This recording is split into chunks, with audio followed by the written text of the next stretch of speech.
relapsed refractory mantle cell lymphoma, really prior to about 5 or 6 years ago, it was actually a gigantic dearth. In other words, there's nothing that was really there beyond traditional chemotherapy. Right now we have bortezomib, so a proteasome inhibitor that's more commonly used in myeloma, and something called temsirolimus, which is a little bit better used in renal cell cancer. But temsirolimus doesn't provide as much benefit and is actually fairly toxic. So as a result, ibrutinib was actually compared directly to temsirolimus and got its approval because of that study.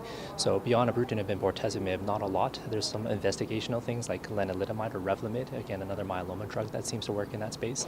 And another study drug called venetoclax, which is more commonly used in CLL. So those are two investigational products that are coming. There's a lot of unmet needs actually in this therapeutic area. Mantle cell lymphoma is actually quite a heterogeneous disease. In other words, even though we call it one heading, there's actually multiple subtypes associated with it, some of which are a lot more indolent and slow-growing, whereas others are a lot more aggressive. And I think that there's a lack of clarity as to how to treat each different subtype. And even within a single subtype, there's no specific biomarkers for us to predict is ibrutinib better, is acalabrutinib better, or any of the other therapies that are currently available to us. I think the key finding here is that it is at least as effective as ibrutinib, at least in a cross-trial comparison, which is a gigantic no-no, but having said that, we all do that as clinicians anyway. The biggest thing is that it's active. I mean, you had a response rate of roughly 80% for relapsed refractory mantle cell lymphoma patients, and it was quite tolerable. In other words, the side effect profile was similar, but if not potentially a little bit better than that of ibrutinib. Again, cross-trial comparison was fraught with difficulties because you're not sure if the same patients were being treated in each study. But you had a reduction in the degree of, or the percentage of patients that had muscle aches, the myalgias, arthralgias, and diarrhea.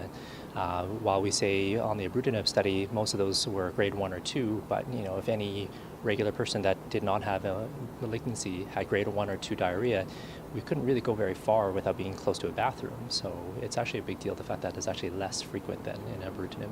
The difficulty with this disease is that even with ibrutinib or now acalabrutinib, which is an option, neither of these treatments are curative. So in other words, the disease still remains for a large majority of these patients after the fact. So I think having more options is good. So I do think acalabrutinib is coming. How it fits in the grand scheme of things is going to require more study and more clinical trials to be able to sort all of that out.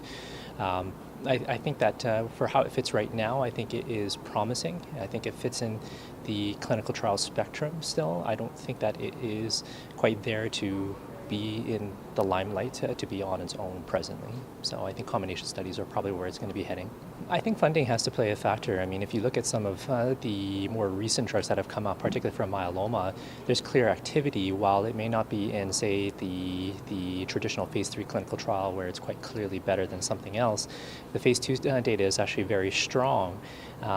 But in some cases, while it has reached a Health Canada approval, some of these drugs were not actually agreed to be paid for as a result of the price concerns. So I do think that funding is actually going to become a bigger problem.